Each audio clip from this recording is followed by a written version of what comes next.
Mobile നമുക്ക് കാണാനായിട്ട് കഴിയുന്നത് സാധിക്കുന്നത് നമ്മുടെ അലീനയാണെങ്കിൽ ബബിതയെയും കൃഷ്ണമോളെയും അതായത് ക്ലാസ്സിലേക്ക് യാത്ര അയക്കുകയും അതോടൊപ്പം തന്നെ ഇനി എന്ത് ചെയ്യണമെന്ന് ആലോചിക്കുന്നുണ്ട്. ഇവർ ഞാൻ പോയി കഴിയുമ്പോൾ ഒരുപാട് സങ്കടപ്പെടുമല്ലോ വിഷമിക്കുമല്ലോ എന്ന് ചിന്തിക്കുന്നത് കാണാനായിട്ട് സാധിക്കുന്നുണ്ട്.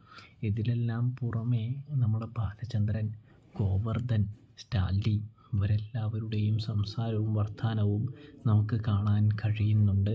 സ്റ്റാലിനാണെങ്കിൽ വീട്ടിലേക്ക് വരണമെന്ന് പറയുന്നുണ്ട്. അപ്പോൾ ബാലചന്ദ്രൻ വരാനായിട്ട് പറയുന്നുണ്ട് എന്ന് കാണാനായിട്ട് കഴിയുന്നുണ്ട്. അങ്ങനെ സ്റ്റാലിൻ കടന്നു വരികയാണ്, വന്നെത്തുകയാണ്.